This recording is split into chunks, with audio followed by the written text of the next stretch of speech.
श्री कृष्णाय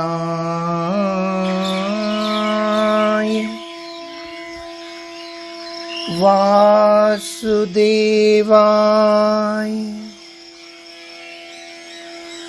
देवकी नंदनाय च नंद गोप कुमाराय श्री गोविंदाय नमो नमः। जय श्री कृष्ण। हम लोग भगवान के 24 अवतारों का श्रवण कर रहे थे। इससे पूर्व भाग में भगवान बुद्ध का और परम पावन चरित्र हम लोगों ने श्रवण किया। इसके आगे श्री कल्कि अवतार के लिए वर्णन किया गया। यर्हालयेष्वपि सतां न हरेः कथाः स्युः पाखण्डिनो द्विजजना वृषलान् देवाः स्वाहा स्वधा वषडिति स्म गिरो न यत्र शास्ता भविष्यति कलेर्भगवान्युगान्ते भविष्यति कलेर्भगवान्युगान्ते। और वर्णन कर दिया कलयुग के अंत में जब सत्पुरुषों के घर भी भगवान की कथा में बाधा होगी, ब्राह्मण क्षत्रिय और वैश्य पाखंडी हो जाएंगे और शूद्र राजा होंगे। यहाँ तक कि कहीं भी स्वाहा स्वधा वषटकार की ध्वनि नहीं सुनाई पड़ेगी। जब राजा लोग प्राय लुटेरे हो जाएंगे, तब कलयुग का शासन करने के लिए भगवान बालक रूप में संबल ग्राम में विष्णु यश के घर में अवतार ग्रहण करेंगे। अथासो युग संध्यायाम दस्यु प्रायेषु राजसु जनिता विष्णु यशसो नामना कल्किर जगतपति ही। जब कलयुग का अंत समीप होगा और राजा लोग प्राय लुटेरे हो जाएंगे, तब जगत के रक्षक भगवान विष्णु यश नामक ब्राह्मण के घर कल्कि रूप में अवतीर्ण होंगे। द्वितीय स्कंद और प्रथम स्कंद में वर्णन है दोनों में, और द्वादश स्कंद में भी वर्णन है। शंभल ग्राम मुख्यस्य ब्राह्मणस्य महात्मनः भवने विष्णु यशसः कल्किः प्रादुर्भविष्यति। अर्थात संबल ग्राम जो मुरादाबाद जिले में आता है, विष्णु यश नाम के एक श्रेष्ठ ब्राह्मण होंगे। उनका हृदय बड़ा उदार एवं भगवत भक्ति से पूर्ण होगा। उन्हीं के घर कल्कि भगवान अवतार ग्रहण करेंगे। बालक का नाम कल्कि विष्णु यश होगा। मन के द्वारा चिंतन करते ही उनके पास इच्छानुसार वाहन, अस्त्र शस्त्र, योद्धा और कवच उपस्थित हो जाएंगे। मनसा तस्य सर्वाणि वाहनान्यायुधानि च उपस्थास्यन्ति योधाश्च शस्त्राणि कवचानि च शस्त्राणि कवचानि च। परशुराम जी उनको वेद पढ़ाएंगे, शिव जी शस्त्रास्त्रों का संधान सिखाएंगे, साथ ही एक घोड़ा और एक खड्ग देंगे। तब कल की भगवान ब्राह्मणों की सेना साथ लेकर संसार में सर्वत्र फैले हुए म्लेच्छों का नाश करेंगे। पापी दुष्टों का नाश करके वे सतयुग के प्रवर्तक होंगे। वे ब्राह्मण कुमार बड़े ही बलवान, बुद्धिमान और पराक्रमी होंगे। धर्म के अनुसार विजय प्राप्त करके वे चक्रवर्ती राजा होंगे और इस संपूर्ण जगत को आनंद प्रदान करेंगे। म्लेच्छ निवह निधने कलयसि करवालम धूमकेतुमिव कमपि करालम केशवधृत कल्की शरीर जय जगदीश हरे। केशवधृत कल्की शरीर जय जगदीश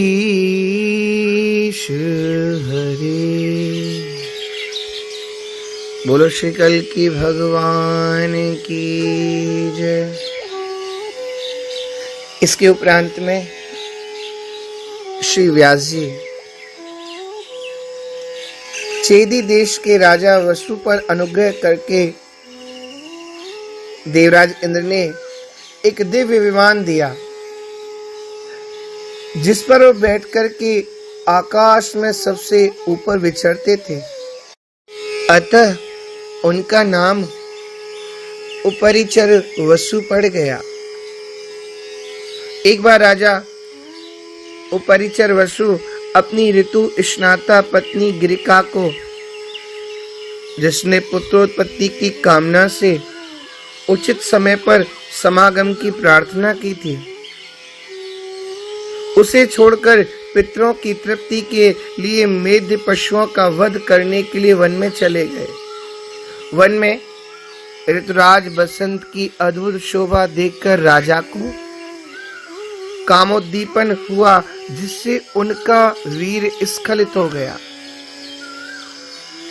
राजा ने विचार कर कि मेरा वीर व्यर्थ न जाए और रानी का भी ऋतुकाल व्यर्थ न हो, अशोक पत्र पुट में रखकर एक बाज पक्षी के द्वारा उस वीर को रानी के पास भेजा।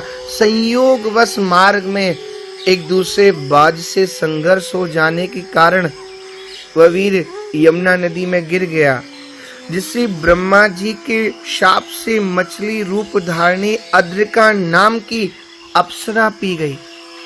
कालांतर में जब मत्स्यजीवी मल्लाहों के जाल में वह मछली फंसी और उन मछुआरों ने उसके पेट को चीरा, तो उसमें अत्यंत सुंदर एक पुत्र और एक कन्या रत्न को पाया।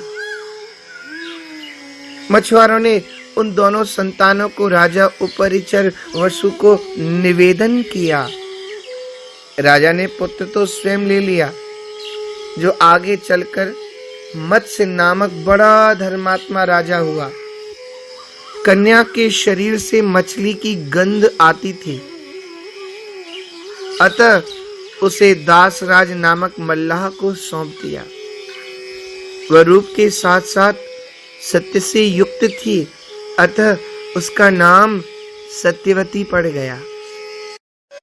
एक बार तीर्थ यात्रा के उद्देश्य से विचरण करने वाले महर्षि पाराशर ने उसे देखा, तो शुभ संयोग देखकर बुद्धिमान पाराशर ने उसके साथ समागम की इच्छा प्रकट की।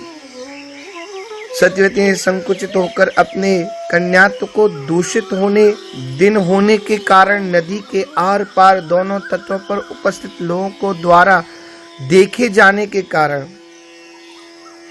अपने शरीर से मछली की दुर्गंध निकलने की बात कही। समर्थ ऋषि ने तीनों कठिनाइयां तत्काल दूर कर दी। आशीर्वाद दिया, तुम्हारा कन्या भाव सुरक्षित रहेगा। शरीर से सुंदर सुगंधी निकलेगी जो 1 योजन तक फैलेगी और कोहरा की सृष्टि कर चारों ओर अंधेरा कर दिया। तब तो वरदान पाकर प्रसन्न हुई सत्यवती ने उस अद्भुत कर्मा महर्षि पाराशर के साथ समागम किया और तत्काल एक शिशु को जन्म दिया। यह शिशु ही पाराशर जी से उत्पन्न होने से पाराशरी यमुना जी के द्वीप जल से घिरा भूभाग मतलब, तो यमुना जी के द्वीप में उत्पन्न होने से द्वीपायन, वेदों का व्यास यानी विस्तार करने से वेदव्यास नाम से जाकर के बालक विख्यात हुआ। इन्होंने माता से कहा, आवश्यकता पड़ने पर तुम मेरा स्मरण करना, मैं अवश्य दर्शन दूंगा। इतना कहकर माता की आज्ञा ले श्री व्यास जी ने तपस्या में मन लगाया। श्री व्यास जी ने देखा कि प्रत्येक युग में धर्म का एक एक चरण लुप्त होता जा रहा है। मनुष्यों की शक्ति और आयु क्षीण होती जा रही है। यह सब देख सुनकर के उन्होंने वेद और ब्राह्मणों पर अनुग्रह करने की इच्छा से वेदों का व्यास यानी विस्तार किया। वेद में सबका अधिकार न होने से सर्व साधारण को वेद तात्पर्य सुलभ कराने की दृष्टि से आपने 5वें वेद तुल्य महाभारत इतिहास ग्रंथ की रचना की। फिर वेदों का अर्थ स्पष्ट करने के लिए ही 17 पुराणों की रचना की, परंतु मन में जैसी शांति चाहिए वैसी शांति नहीं होने से अपने को अकृतार्थ सा मानकर खिन्नता को प्राप्त श्री व्यास जी ने देवर्षि नारद की प्रेरणा से श्रीमद् भागवत महापुराण की रचना कर परम विश्राम पाया। परमहंसाचार्य श्री सुखदेव जी आपके पुत्र हैं। नमोस्तुते व्यास विशाल बुद्धये फुल्लारविन्दायत पत्र नेत्र ये न त्वया भारत तैलपूर्ण प्रज्वालितो ज्ञानमयः प्रदीपः। बोलो श्री व्यास भगवान की जय। इसके उपरांत श्री पृथु जी का अवतार। महाराज अंग की पत्नी सुनीता जो साक्षात मृत्यु की कन्या थी, उससे बेन नामक पुत्र हुआ जो अपने नाना मृत्यु के स्वभाव का अनुसरण करने के कारण अत्यंत क्रूर कर्म करने वाला हुआ। फलस्वरूप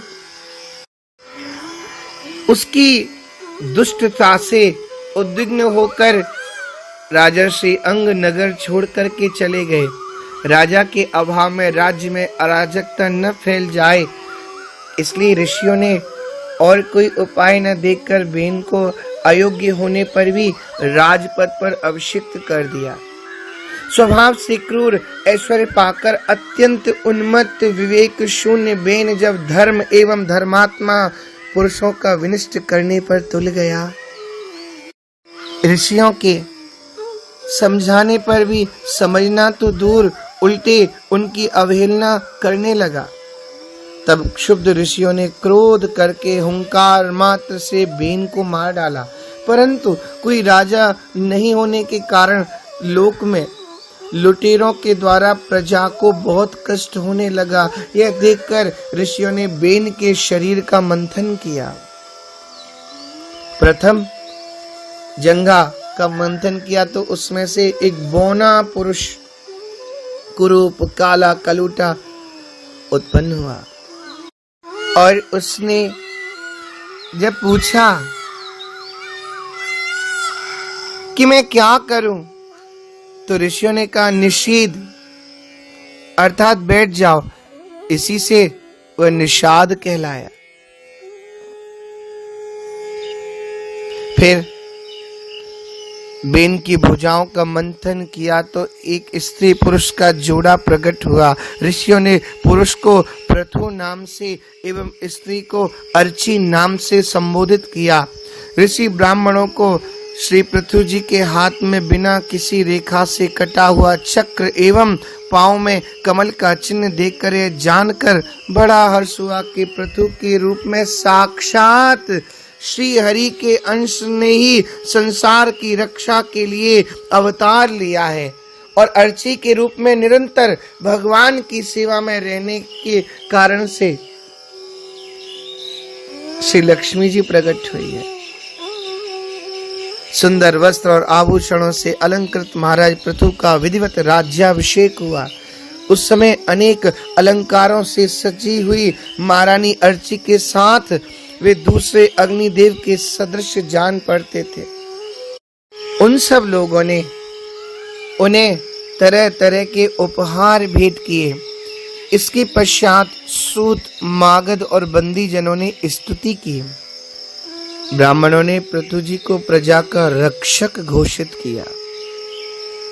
बेन के अत्याचार से उत्पीड़ित पृथ्वी ने समस्त औषधियों को अपने में छिपा लिया था।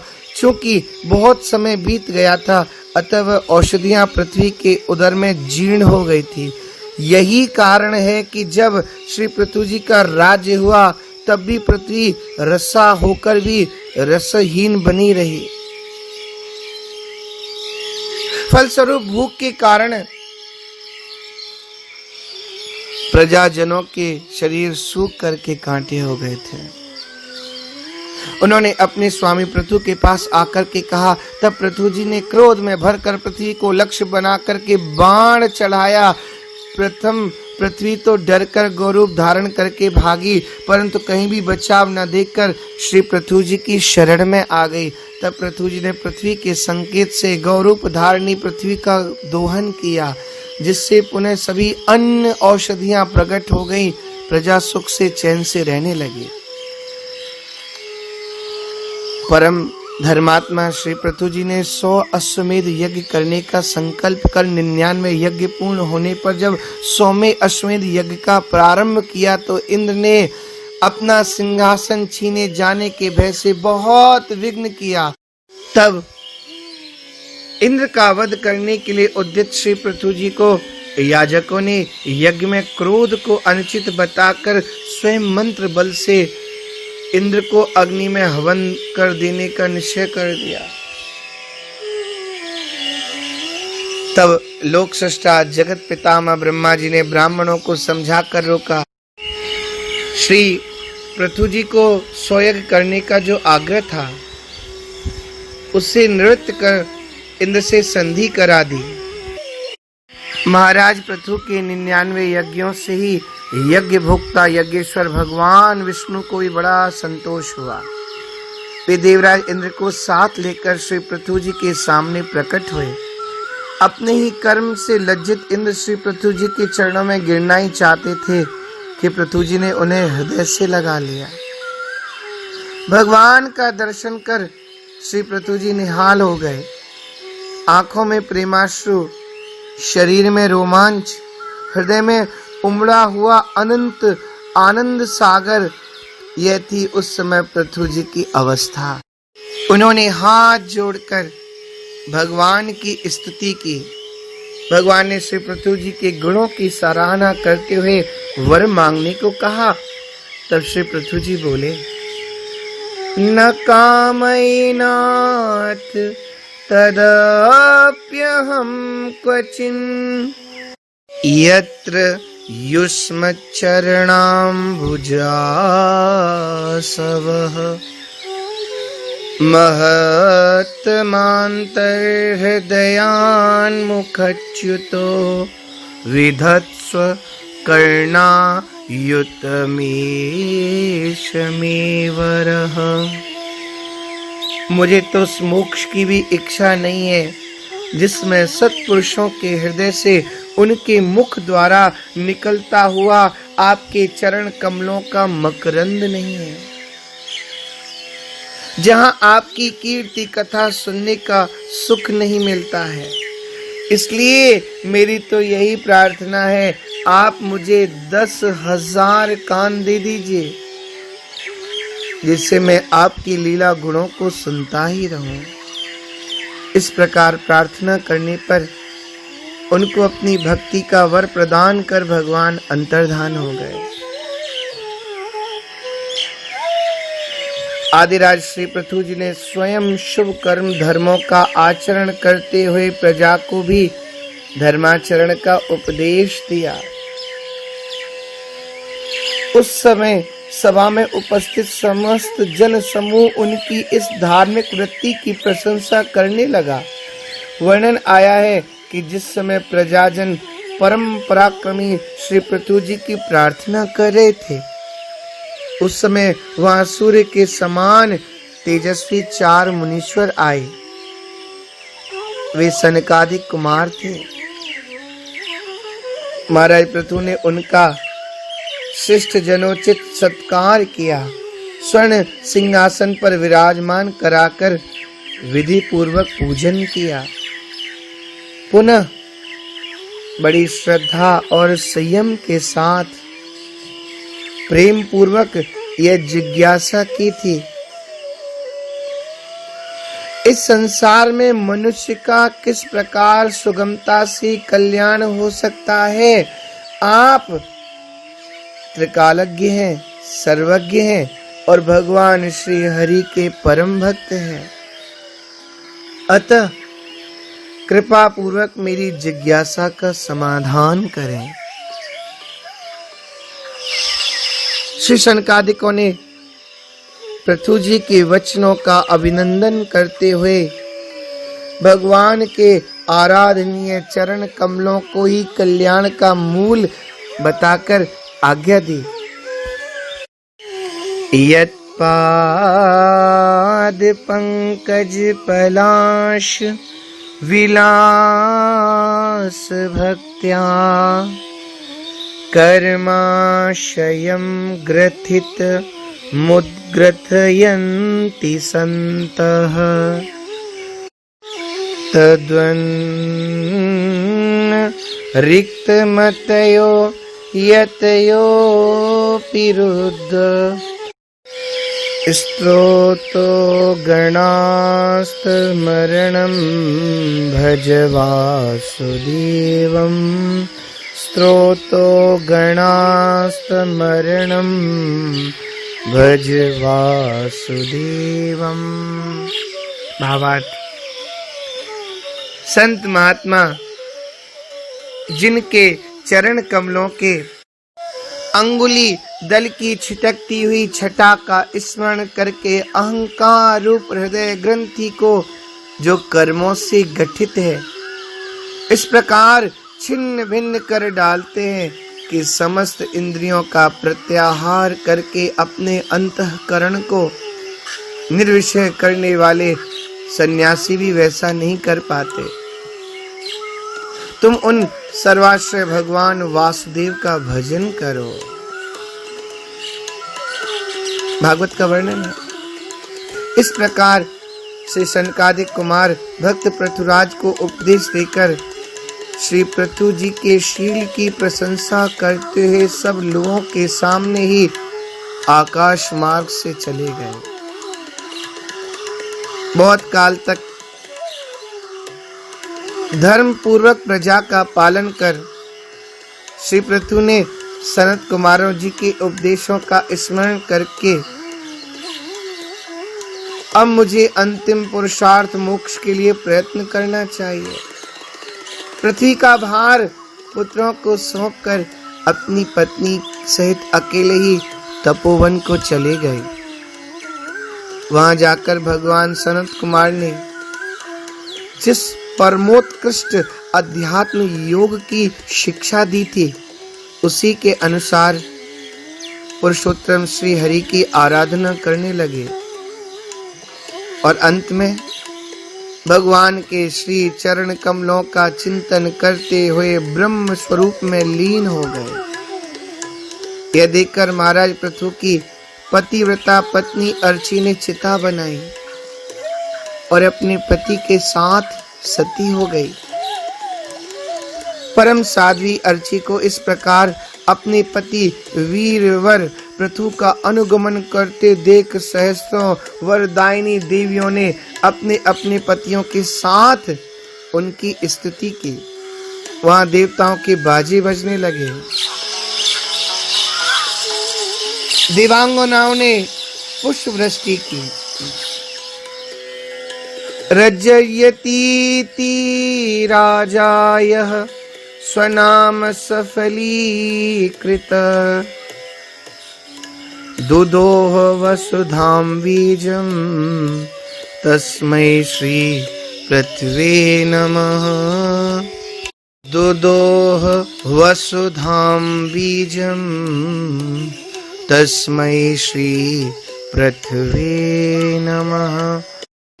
ऐसा अद्भुत श्री पृथु भगवान का चरित्र और इसके आगे के प्रसंग हम लोग आगे के भागों में वर्णन करेंगे, श्रवण करेंगे।